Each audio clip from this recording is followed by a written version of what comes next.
konnichiwa, and ni hao. That is hello. In Japanese and Chinese. And in fact, I found out what goodbye is in Chinese. It's zaijian. Okay. So... Zaijian. Except, no, we're not saying goodbye. We're saying ni hao. Yeah, we just got here. Yeah. And we discovered that this is here. We see 3,000 gold. That's an even number. I think we stole this. I think we stole this store's nest egg. She's really old. Maybe she didn't notice. Let's move. Sneak out. We are still pirates after all. Pirates got a pirate. All right. Now then. you're gonna have to do a complete circle around this little lake here, but we are here in Yafutoma. We explored the city. We got 2 amazing new crew members. Oh my God, Kirila and Urala. Oh, Kirila and Urala. Yep. What do those mean? I want to know now. Well, you're playing right now, so I guess it falls on me to look it up. I suppose, but yeah, no. This place is awesome. We're discovering a lot of cool stuff, and holy smoke, we are getting a lot of really good stuff here too. Yeah, there's your linguistics lesson for the day. If you want to say hello in Chinese or Japanese, it's ni hao and konnichiwa. In goodbye in Chinese is zaijian, and goodbye in Japanese is what again? Sayonara. Oh, sayonara. Sayonara. Patty says it better. This was actually not where we're supposed to be. Oh, no? No, there was a walkway you needed to take while you were up there. Oh.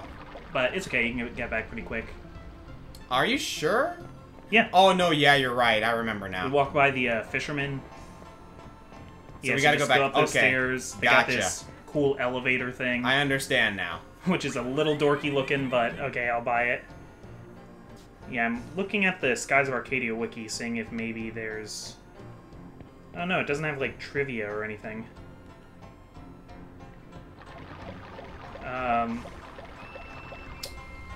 I don't know. I do not know what those mean. Well, if someone in the comments wants to enlighten us on that little piece of info, then by all means. Yeah, is that, like, a thing? Kirila and Urla? I don't know, but, it's just something I'm really curious about. Also, Urala sounds way too much like Ulala from what's-her-name? From Space Channel 5? Yeah.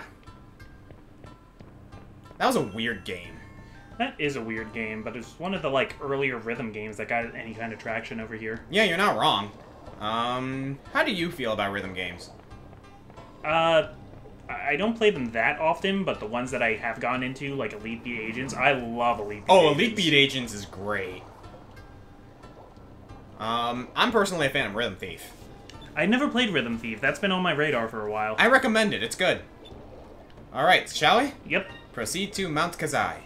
Then let's get going to Mount Kazai. I'll get the ship underway, so you guys can just sit back and take it easy. Oops, almost forgot. If we're going to inside Mount Kazai, I'd better take this along. You received the underwater suit. Yeah. Deep inside Mount Kazai is a cavern, and in some places there will be water. This underwater suit should come in handy. What? We have to go underwater? But I can't swim! Not to worry. As long as you are using the underwater suit, you should be fine. Just be sure to breathe normally. Well then, shall we be going? Make way for Mount Kazai. Thank you, Uncle Iroh. I actually think he looks more like Darunia. Oh, he does look like Darunia. Yeah, right? We found the human Darunia. Oh my. Yeah, like he's got the tuff, he's got the beard and everything. He looks like Darunia. Thanks, brother. Alright, so modders, find that character model and make it dance like Darunia does. Oh my god, yes please. Okay, this is cool. I love it. Just gonna say right now, I love this dungeon. Like, water level, I wish I included this. Yeah, for water levels, it's pretty unoffensive. Wow! The water here is so calm. It looks like glass. It's hard to imagine that this is a volcanic area covered in lava at one point. What is that thing? Oh, what indeed. What? That looks like a huge bird. That must be Blueheim. Blueheim? Yes, Blueheim was the Blue Gygus. It looks like Blueheim was trapped in the lava and encased in stone. If that thing ever got free, we'd be in trouble. The Gygus that you faced so far couldn't fly. I can't imagine how tough this one would be. We should secure the blue crystal as soon as we can. Let's go. Yeah, that's foreboding as heck. So this is the first time that we actually see the Gygus before we... Well, we saw Recommend before, but we didn't know that it was Recommend. If you ever want to head back to Yafatoma, just let me know. On second thought, I didn't really want to go underwater. Yeah, he looks like Darunia. I love it. I don't think we need to save right now. I mean, we did get, like, crew members and stuff. You haven't saved you didn't save in the last episode, did you? Nope. I wasn't okay, yeah, I should save point. I should probably go ahead and do that right now then. Thanks. Whew. Sorry, I had to burp there. Can you just give us a new save file? Oh, absolutely. I think it's been long enough. We can save it. We can make another one. Yeah, Let's Players. Always keep multiple save files if you can. Oh my god, yes. It will save you so much time. It'll save you a headache. Yeah. Because headaches will happen on their own. You don't need to make more for yourself. We kind of experienced that recently. RAP, a great finale to Kirby Star Allies that we had to re-record. Yeah. I was so angry that night. Apologies if I came off as offensive. No, not at all. I was upset too. You have more of a, like, hot, fiery anger. I get, like, a cold, detached anger. Yeah, I tend to get punchy when I'm angry. Yeah, with Allie and Amber, we had a really great finale. It just, we're not going to be able to use it. And it's nobody's fault. We had a hardware error. And I figured out what the reason is, and it's stupid, but at least I know the problem now and it won't happen again. It's a bad USB port, right? Yeah. So I basically just have to make sure I connect it to the back of my computer instead of the top. What's this rock? It looks like some sort of Switch. Not a Nintendo Switch, but like a Sega Switch. Like a Game Gear or a Nomad. So this mechanic right here should look familiar. Oh, yay. Yep. Water level puzzles. It looks like it triggered some sort of water release valve. Ah, I see. The switch is probably here to fill this area with water. Yeah, it's actually not, it's not necessarily a water switching puzzle. It's more of a fetch quest. Basically, we gotta find these all over the place and just rise the water to the point where we can get across. Yeah, because I don't think we need to turn it on and off. We just need to turn them all on. Basically. Alright, so what kind of enemies do we have here? Giant snails, giant crabs, giant lobsters. Nope, more loopers. Great. Well, don't even bother with a lambda burst because it's not gonna work. Yeah.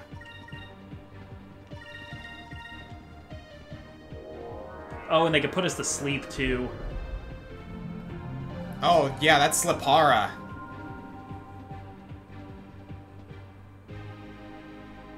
It didn't get the most important guy. Yeah. And they breathe fire. Sure. I kind of like seeing loopers because they're more likely to drop moonberries. Yeah, after I discovered that piece of information, I've been doing my best to aim for them with, Yeah, you want to kill them before they run.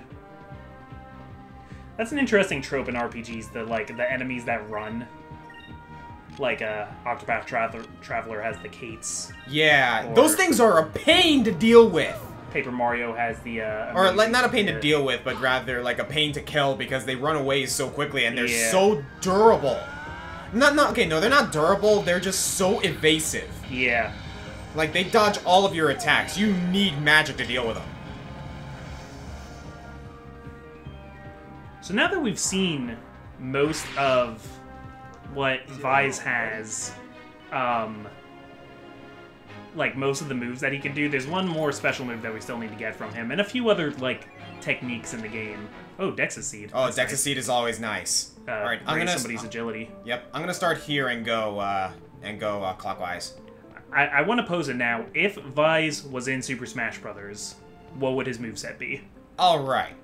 I mean, you know, his normals could be different attacks with the cutlasses. I also figure I might be leading this discussion a bit more because you're going to want to be thinking about underwater exploration. Yeah, basically. This is the one grievance I have with this dungeon, is that it's slow as hell. But if I recall correctly, you cannot face random encounters while you're underwater. There's no underwater encounters. That would be, like, I'm glad they don't have that, because that would make this incredibly annoying and a huge slog. And then we'd have to ask, like, why. It's like in Ruby and Sapphire, how when you're diving, you can still fight things underwater. So, like, you can have an underwater Charizard. Basically. But yeah, no. I like the fact that, like, yeah, you're slowed underwater, but it makes sense. And the lack of random encounters underwater means that you're not going to be slowed down too much. I think there's a door behind you. Yeah, there is. Can you imagine if you had random encounters down here? It would be a nightmare. That would be kind of painful.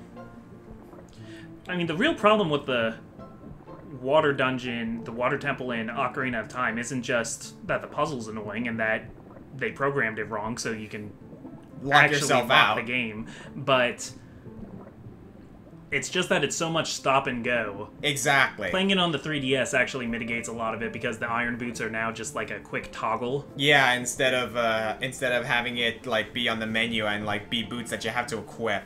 Oh my god, that was such a great improvement. But it's like go to the menu, switch over, put the boots on, sink down. There's some clams, gotta wait for the clams to open. Oh, they're not opening, they're attacking, so block. Krill beasts. Yeah, and they're green, but I think we're doing just fine killing things without the color advantages. I don't know. Yeah. Now that we have Sakram, though, if you want, we could... Actually, yeah, I might switch up the colors a bit. I'm gonna wait one more turn because I want to see what colors are close to leveling up on the results screen. Okay. Because I know there are a couple. Okay, so going back to the conversation at hand. Vyse. Vyse as a character in Super Smash Bros. So, obviously his normals would be, like, you know, attacks with the sword. I imagine he would have a kick. Yeah. I imagine he would be a medium-sized character, like, similar to Mario, but I'd say, like, maybe a little bit heavier and a little faster. Yeah, he is a kid, so he doesn't have to be too tall or anything. Yeah, I'm actually going to go ahead and wait until Vyse upgrades green, and then I'll switch it up. Okay. Because he's getting close to leveling up blue, Fina's close to red, Aika is close to yellow, and Enrique is also close to red, so we can go ahead and make a mental note of those. If we want him to have a range option, he could have how he attacks at range in this by, like, sending a wave across the ground. Similar to how Cloud has his neutral special. Yeah. Oh yeah, like his regular B could be that, like, sword beam that he has. Yeah. What I was thinking was B, his regular special could actually be... Or no, yeah, I agree. Like, it would the be... range on B. Like, it would be not as powerful as Cloud's, but faster, in my opinion. Yeah. Okay, we found another crystal. Yep, there you go. His his regular B, I imagine, would be, like, the sword beam. His side B... So I was thinking his side B could be sort of like Marth's side B, where you can keep inputting it to continue a combo. Yeah. And the combo would be Cutlass Fury. Really? Yeah, this is what I was thinking. So, like, B 1 slash, or side B 1 slash, side B a second slash, 3 Bs would be the up slash, and then the fourth B would be the down slash. Yeah. Okay, I can get behind that. And maybe it would, if you did it in the air, it would, like, cease Vyse's momentum if it connected, and getting all four of them would be a meteor downward. Okay, cool. Like, be kind of interesting. Yeah, no, that's not entirely wrong. Or that's not entirely out of the question, I will admit. His down B, I imagine, would be Skull Shield. Yeah, and what I was thinking was counter stance, actually, normally, but if you haven't used it in a while, it becomes Skull Shield. Oh, like a charge mechanic! Yeah, so it would give you a reason to not just constantly counter everything. So, like, it would be Counter-Strike where I imagine he would get at least a little bit of damage and, like, have a weak counter. Yeah. But if you haven't used it, like Wario Waft. Yeah. But instead, like, after a good build-up, it becomes Skull Shield where it mitigates the damage entirely and you get attacked by the Pirate Ancestor. Yeah. Okay, I like that idea. I do not have an idea for an up special. An up special, I imagine, would be a regular uppercut. Yeah, maybe, But at the same time, like, maybe you could use like webless and like that's an idea. Yeah, I can imagine him using webless. So it would have like. That would also give Vyse the excuse to say, moons give me strength. Yeah. And it'd be like, moons give me strength. And like, as soon as he says strength, the wind like blows him upward. Yeah.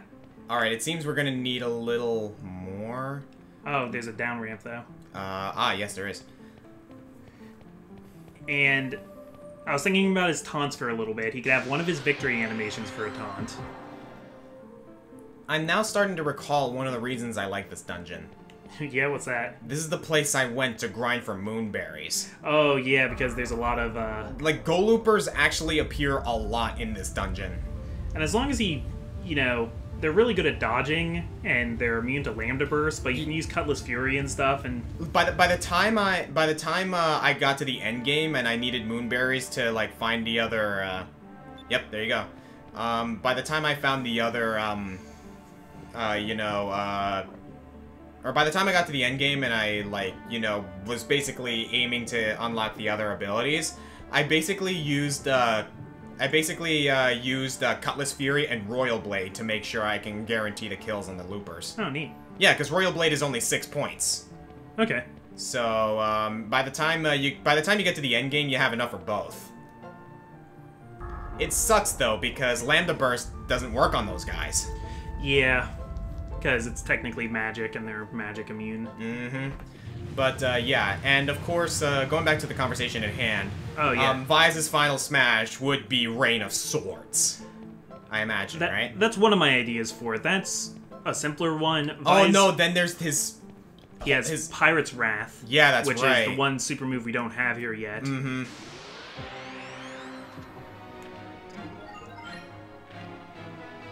There we go. We got Noxus. Okay, cool. All right, so I'm gonna go ahead and switch up the colors next encounter. And I believe we have to go over here now. That makes sense. All right, so yeah, so Pirate's Wrath was an idea, right? Yeah, Pirate's Wrath, which is his final super in this game. I hate to say it, but I don't remember what that move looks like. It's kind of just a big clash in the air. Not Great Ether or anything like that, right? See, that's why I'm worried about it. It might be a bit too much like Great Ether or something. Okay, so that's blue, right? Yes. Okay. Which color did I say for Ica? What color did you Yellow. say? Yeah, Fina was red. Yeah, Fina and Enrique were red. That's yellow, right? Yes. Okay, good. There we go. Alright, there we go. Enrique can use some healing, too, and so can Fina. I can get a Sacrum going. Another thought is if they wanted to go a more cinematic angle, it can be the Moonstone Cannon.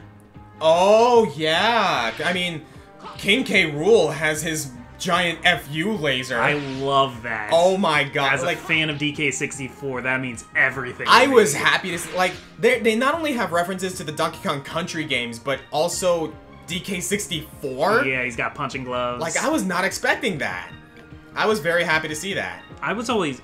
Because I spend a lot of time thinking of hypothetical move lists for these characters, and King K. Rool is pretty much doing everything that I ever wanted to. The only thing was I was never sure about what his final smash would be, and they figured it out. Yeah, they did. So good job, guys. I did not come up with that. All right. Could not have done better myself. Yeah, no, I was really happy with that. Speaking of which, we might as well, like, address the elephant in the room. Simon Belmont. It's so good. Like, thank you. Like, dude, Nintendo is listening. They, like, not only did they get Simon Belmont and Richter Belmont, mind you, that I was not expecting in the slightest. Oh, goodness gracious, these things. I hate these things. But they're listening. They're listening not, like, to just everyone. Like, we're getting freaking, what's it called? Ridley. We're getting Ridley, we're getting Chrom, we're getting Dark Samus. This seems like a very reactionary kind of it has to update be to the last Smash Brothers, because a lot of it is clearly because people were talking about this. And I think it kind of makes you wonder, what if Smash Brothers for Wii U and 3DS were the, what's it called? Were the, Like the guinea pig? the Pokemon X and Y of the series. Maybe. Like, basically, basically a game that, changes a lot, but doesn't have a long lifespan. but at the same time was meant to give the developers a sort of, like, basically a general knowledge of what is it that the people want. Yeah. I mean, I think that's unintentionally what the Wii U ended up being for the Switch. Fatigued. What does Fatigue do again? No, they don't gain spirit points. Gotcha. Alright, I'm actually gonna do this. Yeah, get that Sacrum in there. Did you know in Japan they call Ridley Captain America because it was all the American fans who were asking for him to be in? Are you serious? Yeah. Wow. I think that's hilarious. It is hilarious. Japan does not give a crap about Metroid. It's just us who likes it. Yeah, but hey, it makes some money, so... Yeah. I mean, I think... No, it's actually quite interesting. It's actually quite interesting just how different the gaming philosophy is between Western and Eastern audiences. Yeah. We're in Yavatoma, so I might as well go ahead and address this. Yeah. But one thing I noticed, and I remember Gaijin Goomba speaking about this. One of the main differences between America and Japan, or Eastern and Western, in terms of like gaming preferences, is that in America, we tend to prefer gameplay over anything else. Like, yeah, graphics are important and everything, but we love Metroid, not just because of the theming, like, you know, space and, like, you know, aliens and whatnot, but the gameplay is amazing. Yeah. In Japan, however, and correct me if I'm wrong, guys, I don't want to be culturally insensitive or anything, but in Japan, the philosophy is different. A game can have a crap story and crap gameplay, but if it looks good, it'll sell. And like, in Japan particularly, is from what I'm to understand, yeah. As long as the game looks good, everything else doesn't really matter as much. From what I am led to believe. I think there's truth in that, yeah. Yeah, like, I'm I not mean, saying that's not that... a blanket statement of, like, all Japanese people just want graphics. Like, that's not what Oscar's saying. And the thing is, it's not even graphics, it's also artistic direction. Like, if a game looks good both from a graphical and artistic standpoint, it will sell in Japan. Well, I noticed that people who like anime also get a lot more interested in, like, character design, and are more likely to just, like, have characters from the animes that they like and just want to post pictures of them on their Twitter and stuff like that. Like, that's, like, just as important as the game or the anime itself. We're getting Jump Force, if that's evidence towards that. Yeah. I've heard people talk about Western versus Eastern RPGs, and how, like... Because in the West, we're a little bit more individualistic, and more Western RPGs have to do with developing the world also, but as you and a person in the world, and you make your own character and customize them a lot more. Whereas that was a cool, like, after image that he did with the sword. Yeah. Anyway, go ahead. Whereas in a JRPG, generally the characters are pre-written for you, and that is true. There might be customization involved, but for the most part, Vyse is Vyse, and Ica is Ica, and Cloud is Cloud, and... As opposed to, like, a character like Link, who is a blank slate. I mean, I'm not saying that, like... Or like Shepard. Like, you yeah, General Shepard, You make Shepard however you want Shepard to be. Or you make your main character in Dragon Age, or that in is Baldur's true. Like, Gate. yeah, Dragon Age and Mass Effect are very much Western-style RPGs. Yeah.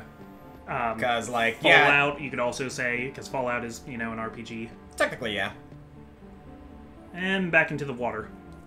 Which I'm okay with, because, like, we can get a breather from all these random encounters. So, like, there's still a lot of character in the world, but you make the protagonist yourself. Yeah, and you base... The choices are yours. So maybe because...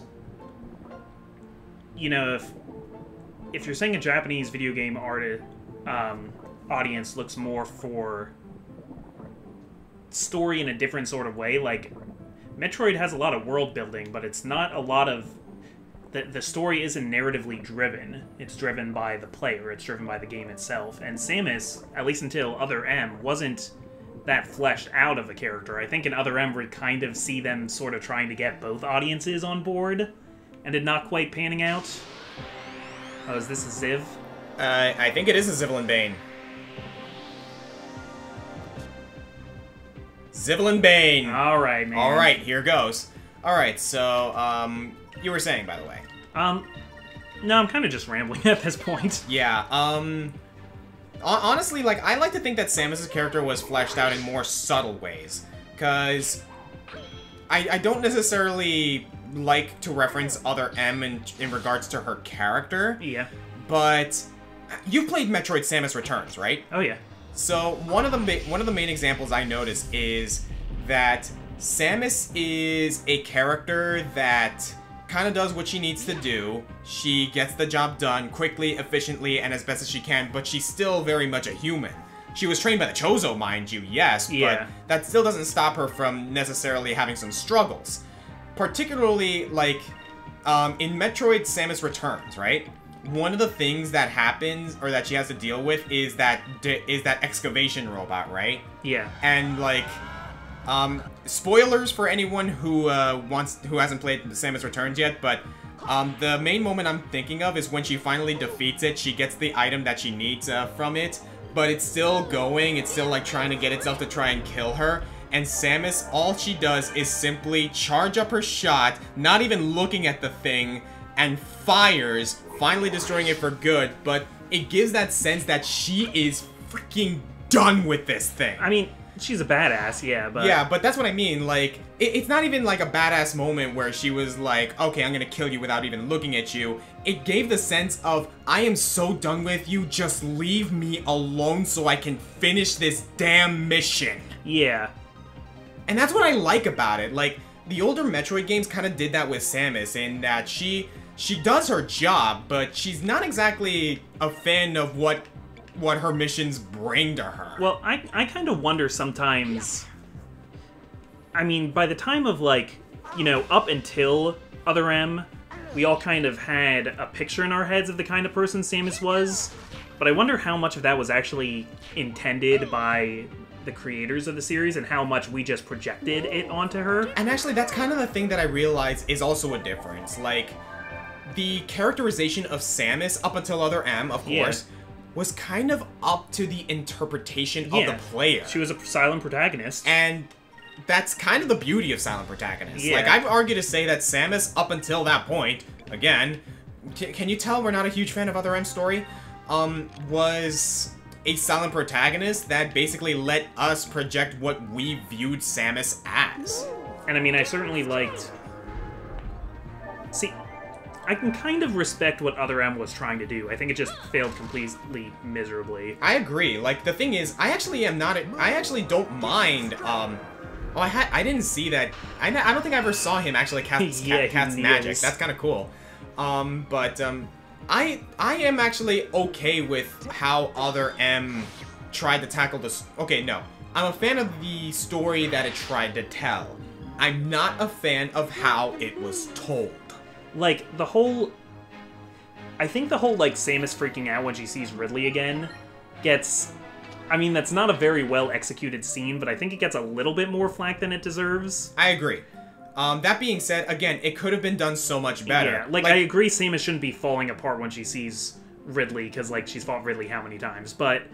You want to know what I would have preferred, or at least how I think that scene should have gone, is Ridley appears, she stumbles back, like, obviously, like, taken aback by the fact that her arch nemesis is freaking still alive. Yeah. And then, but that's the thing though, she kind of freezes in place, but that's all you need. Just have her stagger back, like, shocked by the fact that this abomination is still alive, but then have her ally come in, snap her out of it, and then have that scene where she puts on the visor, points the gun at him, and the battle continues. Yeah. That's all you needed. They need to make it clearer that Samus for all was not actually standing there without her armor for 2 minutes. Yeah, like, for all intents and purposes, Samus is a reserved character. You could do, like, the war flashbacks and stuff, and I like the idea of being able to see Samus's insecurities and stuff like that. Like, I don't want her to be perfect.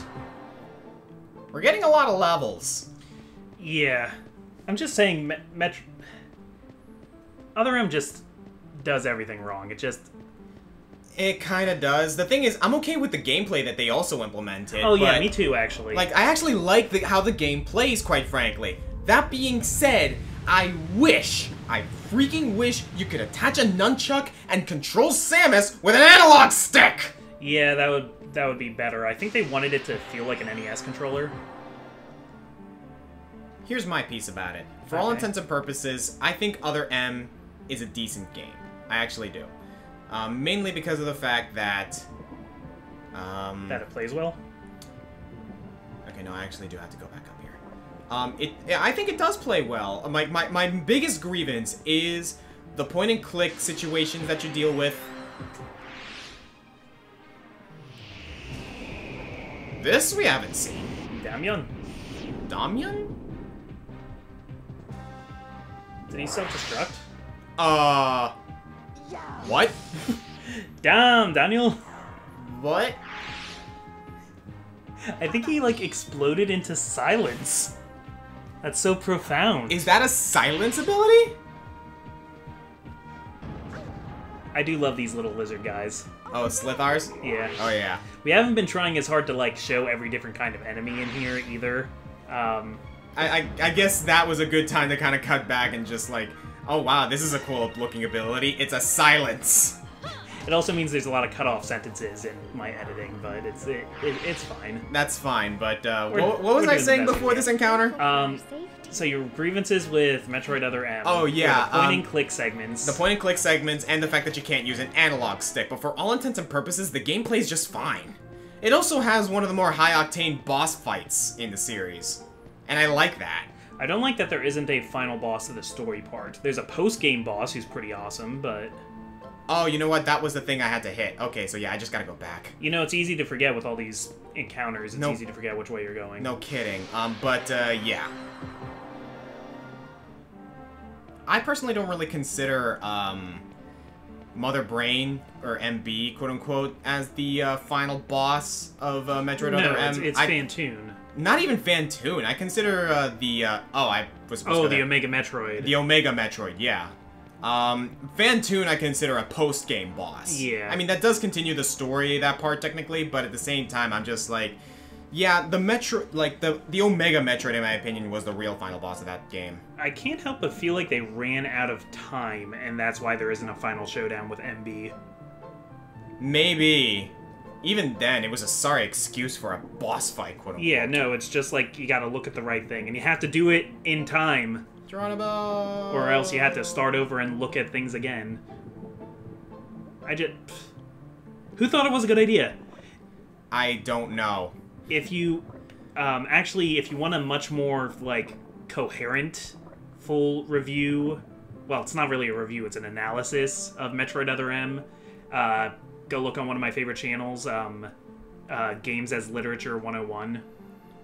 I personally am also a fan of, Some Call Me Johnny's review on it. Oh yeah, that's a good review of it. Yeah, I've been watching a lot of his videos lately. I love Some Call Me Johnny. He is definitely among my favorite reviewers on YouTube. Yeah, and oh, yep, I hear a cham. There you Got go. him. One cham. All right, I just want to find a save point so we can put this episode to rest. Cham sandwich.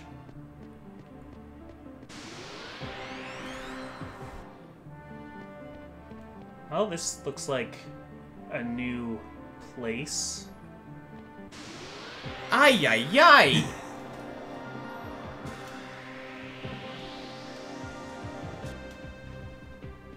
Oh, this is different. Okay, alright. Okay, Aluspheres. Okay, so this is actually something. We've entered a new part of the dungeon.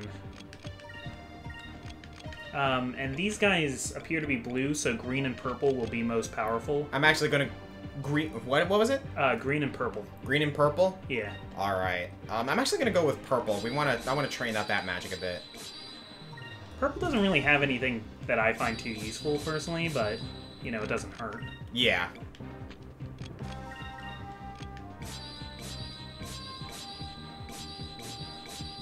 There it is. I'm actually gonna... Purple, right? Yeah.